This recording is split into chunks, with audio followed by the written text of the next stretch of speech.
Hello everyone, आज हम करेंगे 9.1 का क्वेश्चन 6। तो पहले रीड कर लेते हैं। A 1.5 metre tall boy is standing at some distance from a 30 metre tall building. तो बॉय की हाइट है 1.5 मीटर और बिल्डिंग की हाइट है हमारी 30 मीटर। तो आप पहले ये डायग्राम बनाएंगे क्वेश्चन को समझ कर। हमने बना दिया है कि हमारा बॉय है 1.5 मीटर लॉन्ग और हमारी बिल्डिंग है 30 मीटर लॉन्ग। तो बिल्डिंग की लंबाई हमारी बिल्डिंग की ऊंचाई होगी हमारी 30।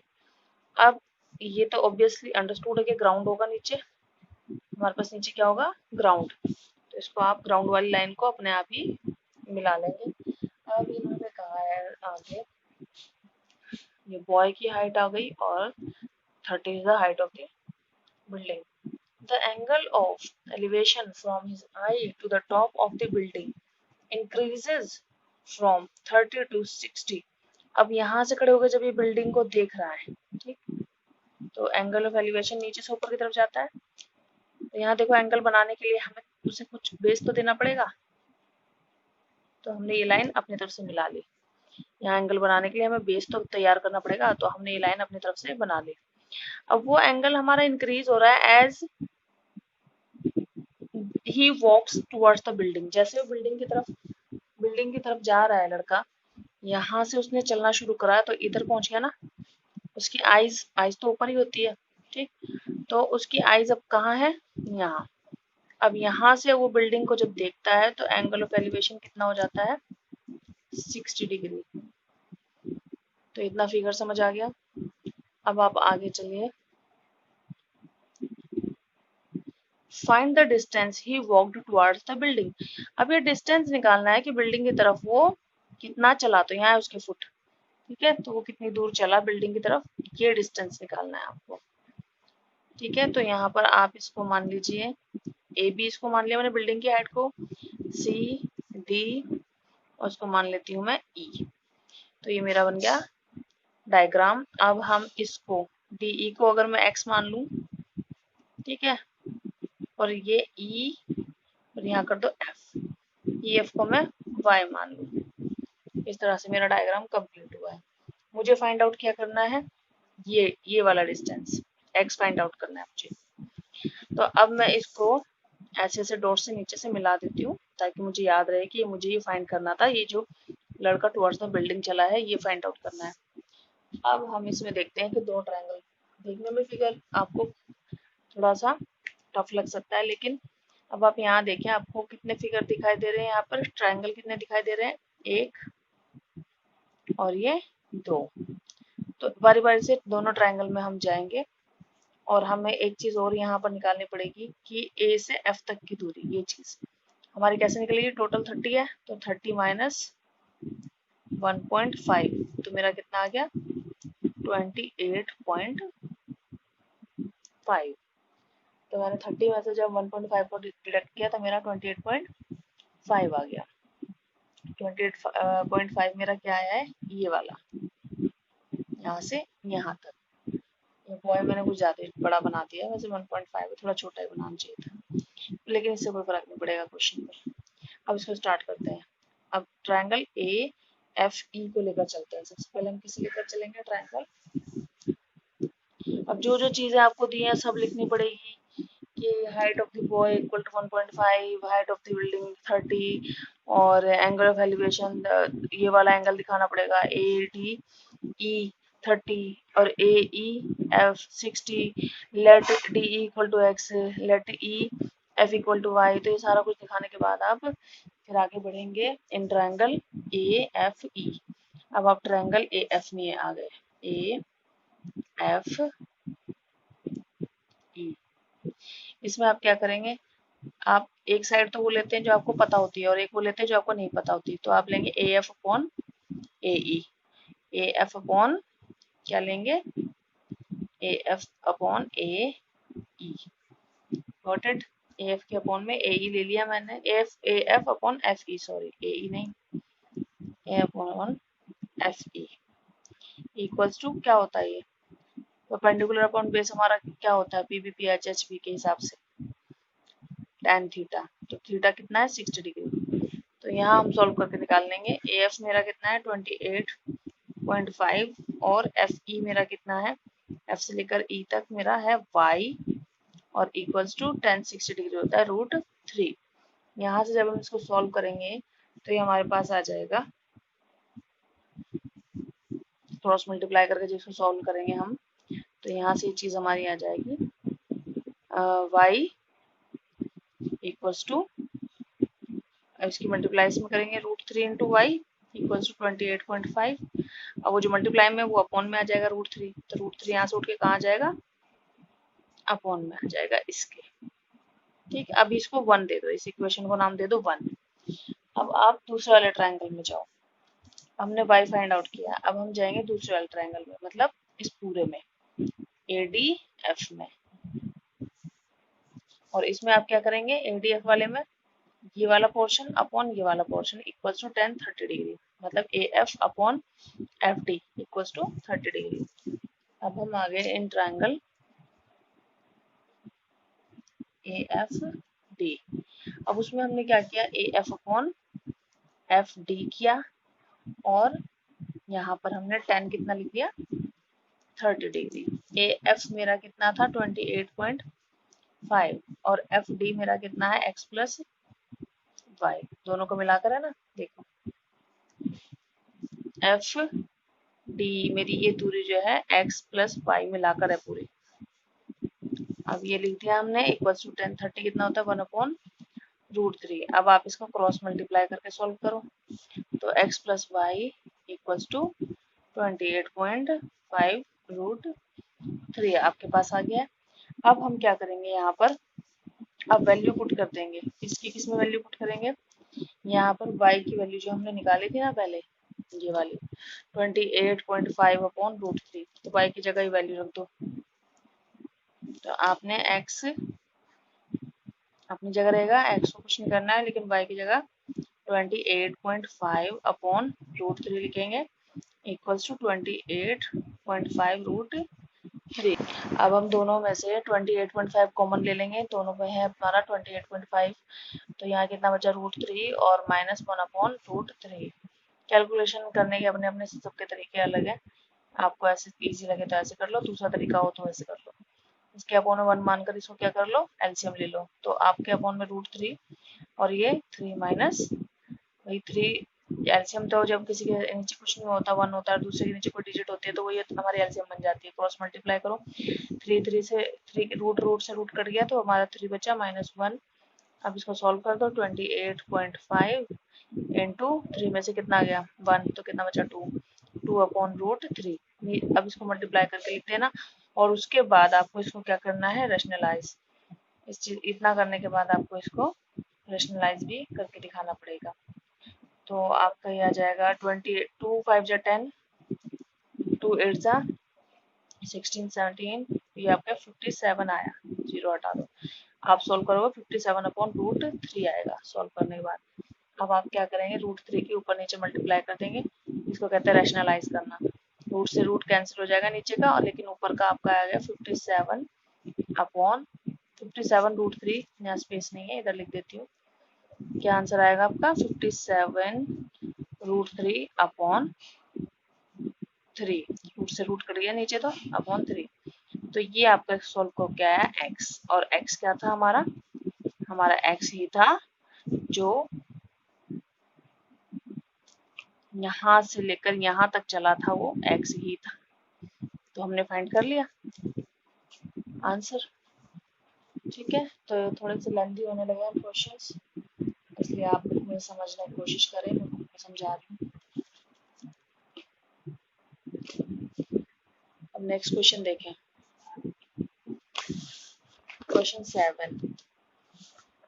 अब ये ज्यादा नहीं कराऊंगी मैं, इसके बाद मैं आपको एंगल ऑफ डिप्रेशन वाले कराऊंगी, अभी एलिवेशन वाले खत्म होने वाले हैं। अब 7 question, from a point on the ground the angle of elevation of the bottom. अब ये डायग्राम तो बनाकर दिखाई देती हूँ आपको।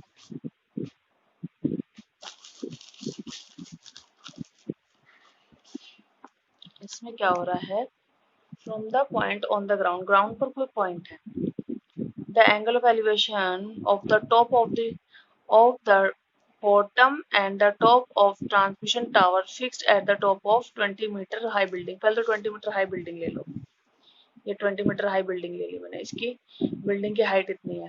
अब यहाँ से कोई पॉइंट है ग्राउंड पर और वहां से कोई टावर फिक्स है, ट्रांसमिशन टावर फिक्स है बिल्डिंग के ऊपर। ये हो गया, यहाँ से लेके यहाँ तक मान लो टावर फिक्स है। तो उस टावर के बॉटम और टॉप की जो एंगल है वो कितने कितने 45 और 60। पहले बॉटम का है तो पहले आप बॉटम का बना लो। और ये लाइन अंडरस्टूड है, ये आपको ग्राउंड की लाइन बनानी पड़ेगी। तो आपका एक एंगल तो हो गया 45, ये तो हो गया बॉटम, क्योंकि bottom from the top of the transmission tower fixed at the, अब देखो बॉटम पहले कहा तो पहले बॉटम ले लिया 45, फिर टॉप कहा बाद में तो बाद में आप 60 ले लो टॉप। ये बनेगा ऐसे। अब इसकी नेमिंग कर दो ए बी सी डी। अब एक बार ये वाला ट्रायंगल लेकर चल देना, और इन्होंने पूछा क्या है, find the height of the tower. एक बार ये ट्रायंगल लेकर चल देना आप, तो आपके पास क्या आ जाएगा डीसी। अगर आप ट्रायंगल किसमें B C, triangle B C D में जाएंगे, अगर इन ट्रायंगल बी सी डी करेंगे, बीसी अपॉन क्या करेंगे, बीसी के अपॉन में डीसी, तो बीसी कितना है 20, तो और एंगल कितना लिखेंगे 1045, 1045। आप सबको पता है 1045 में 1 होता है, तो ये तो 1 हो गया। बीसी कितना है 20 और डीसी पता नहीं, तो इसको क्रॉस मल्टीप्लाई करेंगे तो हमारा डीसी कितना निकल कर आ जाएगा यहाँ से, डीसी इक्वल टू 20। यानी कि ये चीज कितनी निकाल ली हमने, 20 निकाल ली। अब आप इस बड़े ट्रायंगल में जाएंगे ए सी डी में, in triangle A C D. अब किस में गए, in triangle A C D. इसमें भी आप ये अपॉन ये रखेंगे, ए सी अपॉन डीसी रखेंगे, एक जो पता है साइड और एक जो नहीं पता है, ऐसे लेकर चलते हैं। ठीक, तो इसमें हमारा कितना आ गया, एसी को अगर मैं एच मान लूं या एसी रहने दो, चलो कोई फर्क नहीं पड़ता, इक्वल्स टू 1060 डिग्री। तो 1060 में कितना होता है √3, तो एसी अपॉन डीसी कितना है 20 इक्वल्स टू 1060 हमारा होता है √3। इसके अपॉन में 1 मानो और क्रॉस मल्टीप्लाई करके हमारा एसी निकल आएगा कितना, एसी बन जाए एसी और 20 √3 निकल के आया, ये एसी आया। लेकिन मुझे सिर्फ कितना चाहिए, ए बी, सिर्फ मुझे ए बी चाहिए, मुझे सिर्फ टावर की हाइट चाहिए। ये पूरा एसी आ गया यहाँ से लेके यहाँ तक।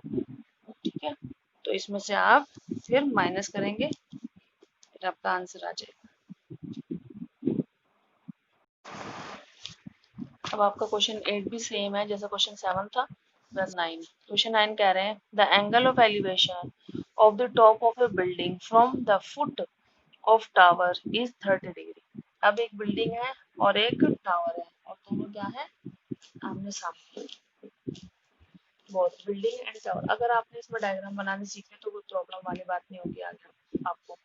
एक बिल्डिंग है और एक टावर है, तो एक बिल्डिंग हो गई और एक टावर हो गया। The angle of elevation of the top of building from the foot of the tower is 30 degree. अब बिल्डिंग आप ध्यान रखना, बिल्डिंग आप थोड़ी छोटी बनाएंगे और टावर थोड़ा बड़ा बनाएंगे। टावर के फुट से जो बिल्डिंग का एंगल ऑफ एलिवेशन है, टावर का जो फुट हमारा हो गया, मान लो ये आपका हो गया टावर, ये हो गया आपकी बिल्डिंग। तो टावर के फुट से angle of elevation of building कितना है, ग्राउंड अपने आप मिला लेना, ग्राउंड को अपने आप अंडरस्टूड होता है मिलाना है। ये मेरा देखो टावर बड़ा बनाया मैंने और बिल्डिंग थोड़ी छोटी बनाई है। तो टावर से मेरे फुट का जो एंगल है, टावर के फुट से जो मेरा, ये रहा टावर का फुट, ये है टावर, इसका फुट है ये, और यहाँ से जो एंगल है एलिवेशन कहाँ का, बिल्डिंग का एंगल ऑफ एलिवेशन जो है बिल्डिंग के टॉप का, वो मेरा 30 डिग्री है। और ये क्या कह रहे हैं, and the angle of elevation of the top of tower from the foot of building is 60। अब बिल्डिंग ये है और बिल्डिंग से जो टावर का आप देखोगे एंगल एलिवेशन वो हमारा कितना है 60 डिग्री है। ठीक, यहाँ पर खड़े होके देखा है आपने, टावर के फुट से देखा तो 30 है बिल्डिंग का, बिल्डिंग के फुट से देखा तो टावर का 60 है। हमें क्या फाइंड आउट करना है, if the tower is 50 meter long, 50 meter high है, then find the height of the building. इसकी 50 मीटर दे दी है और इसकी आपको फाइंड आउट करनी है। ठीक है, इनकी नेमिंग कर देना ABCD। आप पहले इस ट्रायंगल में चले जाना, इस वाले में ABC में, ये अपॉन ये करेंगे तो आपको ये मिल जाएगा। ठीक है, एंगल इसका क्या है 60, ABC का एंगल कितना है 60। जैसे आपको ये मिला तो आप ये अपॉन ये इक्वल्स टू 1030 कर देना, तो आपके पास ये ऑटोमेटिकली आ जाएगा। नेक्स्ट अब आप क्वेश्चन थोड़े से अलग कर लीजिए, एंगल ऑफ डेप्रेशन के कर लीजिए। एंगल ऑफ डेप्रेशन हमारा ये क्वेश्चन है यहाँ आकर पेज नंबर वो question number 12। From the top of a 7 metre high building, एक 7 मीटर की बिल्डिंग है और उसके देखना आप जब बिल्डिंग वाला और टावर वाला आया तो बिल्डिंग को थोड़ा छोटा और टावर को बड़ा लेना। तो यहाँ पर कह रहे हैं from the top of 7 metre high building, अभी 7 मीटर हाई बिल्डिंग है, इसके टॉप से, इसके ऊपर वाले सिरे से, the angle of elevation of the top of the cable tower. अब केबल टावर है उस, अगर बिल्डिंग के टॉप से हम देखें तो केबल की जो टावर है उसके टॉप का जो एंगल ऑफ एलिवेशन है ऊपर की तरफ जाएगा 60 डिग्री है, और अगर उसके फुट की तरफ देखें यहीं से बिल्डिंग से तो एंगल ऑफ डिप्रेशन हमारा 45 डिग्री जाएगा। Determine by the height of the tower, हमें किसकी हाइट निकालनी है, टावर की हाइट निकालनी है। तो यहाँ भी दो ट्रायंगल बने हैं, आप ध्यान से देखो, और ये जो एंगल यहाँ डिप्रेशन एंगल वहाँ यहाँ दिखाया गया है इसको यहाँ भी दिखाते हैं। क्वेश्चन में कोई फर्क नहीं है, बस थोड़ा सा आपको एंगल ऑफ डिप्रेशन वाले में एंगल दो जगह दिखाना होता है, एक यहाँ पर ऊपर की तरफ दिखाएंगे और उसी के देखो पैरेलल नीचे दो एक लाइन ऐसे पैरेलल खींचेंगे। इसको बनाकर दिखाती हूँ मैं आपको, डायग्राम में थोड़ा सा फर्क होगा, क्वेश्चन करने में कोई डिफरेंस नहीं है, बिल्कुल सेम है।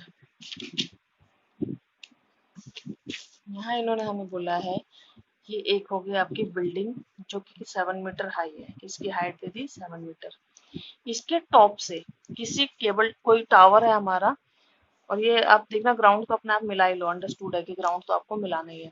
इसके टॉप से एंगल ऑफ एलिवेशन कितना जा रहा है, एंगल ऑफ एलिवेशन जा रहा है टावर के टॉप पर 60 डिग्री, कितना जा रहा है, तो यहाँ से आप मिला लेना, बिना इसे मिलाए आप एंगल नहीं शो कर पाएंगे, ऑटोमेटिकली इसको मिलाना ही पड़ेगा। और यहीं से इसके फुट का जो एंगल ऑफ डिप्रेशन जा रहा है वो कितना जा रहा है 45 डिग्री। तो ये एंगल ऑफ डिप्रेशन आप यहाँ दिखाते हो, और क्योंकि ये दो लाइन पैरेलल है और ये इसके लिए ट्रांसवर्सल लाइन है तो जितना एंगल इधर होता है उतना ही एंगल आप इधर दिखाते हो। ठीक है, अब आपके दो ट्रायंगल बने हैं यहाँ पर, अब इसको नेमिंग कर लो ABCD और E। तो एक ट्रायंगल तो हो गया आपका ABE, ये ऊपर वाला, ठीक, और एक ट्रायंगल हो गया आपका ये नीचे वाला, इसको कंसीडर करेंगे नीचे वाले को जहां पर ये एंगल आपका आया है। अब यहाँ आपसे इस टावर की हाइट पूछी गई है, पूरी की पूरी हाइट, ठीक, तो आपको पता है, अगर आपको इतना तो पता है कि इतनी 7 इधर 7 है तो इधर भी इतना पोर्शन 7 ही होगा, तो 7 हो गया, इसको हम h एज्यूम कर लेते हैं, और पूरे टावर की जो हाइट होगी वो हमारी कितनी बैठेगी h+7। हमें h निकालना, हमारा मोटिव है कि हम h निकाल लें अगर, तो हमारा h+7 करके क्या निकल आएगी, पूरे के पूरे टावर की हाइट। अब पहले आप इस ट्रायंगल में जाएं ABE में, ABE में और कुछ गिवन है हमारे पास नहीं, और कुछ गिवन नहीं है, तो पहले इस वाले में जाना अच्छा है, EDC में, EDC में जाएंगे और हम क्या करेंगे, एक गिवन वाली चीज और एक नॉट गिवन वाली चीज ले लेंगे। अब जहाँ जितनी भी चीजें इसमें दिखाई गई है कि हमारे पास ये है वो है और हमने ये माना है इतना माना है, उस आपको थोड़ा सा फेयर जब आप करेंगे तो उसको फेयर में लिखकर दिखाना होता है चीजों को। जैसे हमने लिख दिया we have a tower, we have a building of 7 meter long and the angle of elevation is 60 degree, मतलब angle AEB equal to 60 degree, angle of depression हमारा कितना 45 डिग्री, तो एंगल हमारा BEC इक्वल्स टू 45 डिग्री, और BEC equals to DCE ये भी दिखा देंगे इक्वल टू 45 डिग्री। अब नाउ इन ट्रायंगल, अब क्या दिखाएंगे इन ट्रायंगल, कौन से ट्रायंगल की बात कर रहे हैं, DEDC की, कौन से में EDC ट्रायंगल में हम आ गए और हमने क्या किया, इसमें क्या किया हमने ED अपॉन DC किया, AD अपॉन DC किया इसमें हमने, और इक्वल्स टू 10 कितना 45। ED मेरा कितना है 7 और DC मुझे पता नहीं है कितना है, और इक्वल्स टू 10 मुझे पता है 10 कितना होता है 45 में 1, क्रॉस मल्टीप्लाई करोगे तो ये DC कितना निकल के आ जाएगा आपका 7 7 7। अब ये 7 तो ये भी 7, ये वाला पोर्शन 7 तो ये पैरेलल ही तो है, सेम है, तो ये भी 7, ये भी 7, ये भी 7। अब आप इस वाले ट्रायंगल में जाओ, इसमें आप क्या करो, ये अपॉन ये, तो इक्वल टू 10 60 डिग्री, तो h upon 7 equal to 10 60 degree करके दिखाती हूँ रफली। 10 upon h upon 7 equal to 10 कितना हो गया 60, और 10 60 में √3 अपॉन में 1 मानकर इसको क्रॉस मल्टीप्लाई कर लो, तो h इक्वल टू यहाँ से निकल कर आया 7√3। अब ये आपका सॉल्व करना पड़ेगा आपको, ये वाला आपकी हाइट निकालनी है ना यहाँ से यहाँ तक, h प्लस 7, तो यहाँ ए से लेकर सी तक की हाइट निकालनी है, तो हमें क्या करना पड़ेगा, h कितना है 7√3 और प्लस 7। अब दोनों में से कॉमन क्या लेंगे,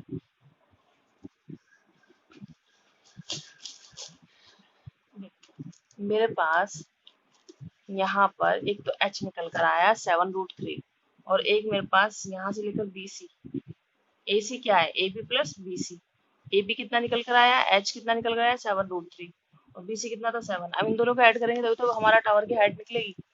टावर की height equals to tower's height equals to कितना हो गया हमारा h प्लस 7, और h कितना निकल कर आया था मेरा 7√3, और ये 7, और यहाँ से 7 कॉमन ले लो, √3 प्लस 1 हो जाएगा, √3 की वैल्यू रखो, √3 की वैल्यू हमारी कितनी होती है 1 पॉइंट समथिंग करके होती है, कितनी है हमारी,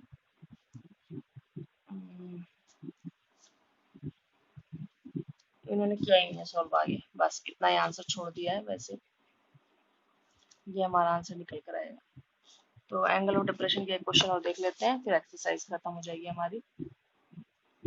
एक क्वेश्चन है आपका 15 क्वेश्चन, अगर इसमें क्वेश्चन समझ आ गए तो डायग्राम बन गए तो क्वेश्चन भी हो जाएगा। A straight highway leads to the foot of a tower, एक स्ट्रेट हाईवे है और वो कहाँ तक जा रहा है, एक टावर के फुट तक जा रहा है। A man standing at the top of tower observes a car at an angle of depression of 30 degree which is approaching the foot of the tower with a uniform speed. Uniform speed से, एक जैसी speed से एक आदमी यहाँ खड़ा होकर देख रहा है कि एक कार यहाँ पर 30 डिग्री के एंगल पर है, और वो धीरे धीरे 30 डिग्री से कहाँ पर पहुंच रही है, धीरे धीरे वो 60 डिग्री पर पहुंच गई है, और 6 सेकंड में यहाँ से यहाँ तक पहुंच गई है। द एंगल ऑफ डिप्रेशन और depression of the car is found to be 60। अब 6 सेकंड बाद यहाँ पहुंच गई, यहाँ एंगल ऑफ डिप्रेशन हमारा होगा 60। Find the time taken by the car to reach the foot of the tower. अब यहाँ देखो एंगल दिखाने का तरीका, एंगल ऑफ डिप्रेशन आपको ऐसे एक लाइन, इस लाइन के पैरेलल एक लाइन बनानी पड़ेगी, जो आपका इधर वाला कोण से एंगल होगा, जैसे ये एंगल 60 यहाँ से लेकर यहाँ तक, तो इधर दिखाओगे, एंगल 30 आपका इधर दिखाओगे, ठीक है। लाइन के उस तरफ, लाइन के इस तरफ सेम एंगल, जैसे ये AD लाइन है, लाइन के उस तरफ जितना यहाँ पर देखो इतने पोर्शन में 30 बिल्कुल, और इधर 30, ऐसे इधर 60, इधर ऐसे होना चाहिए कि लाइन के एक तरफ दूसरा और लाइन के दूसरी तरफ दूसरा एंगल होना चाहिए। अब ये दो ट्रायंगल बन के आ गए, और इन्होंने पूछा क्या है, find the time taken by the car to reach the foot of the tower. अब 6 सेकंड में आते यहाँ तक आ गई है, यहाँ से यहाँ तक, तो कितने सेकंड में कितने टाइम में वो फुट ऑफ द टावर तक पहुंच जाएगी। अब आप अगर पहले डिस्टेंस निकालोगे फिर स्पीड का फॉर्मूला लगाओगे, स्पीड जो आपका फॉर्मूला होता है उसके अकॉर्डिंग आप निकालोगे कि कितना इसका टाइम लग जाएगा इसे। अब यहाँ पर देखिए कौन से दो ट्रायंगल हैं, इन दो ट्रायंगल में अलग अलग जाना पड़ेगा हमें सॉल्व करके सारा, फिर आपका जो भी डिस्टेंस आएगा वो आप time equals to distance upon speed करके सॉल्व करेंगे।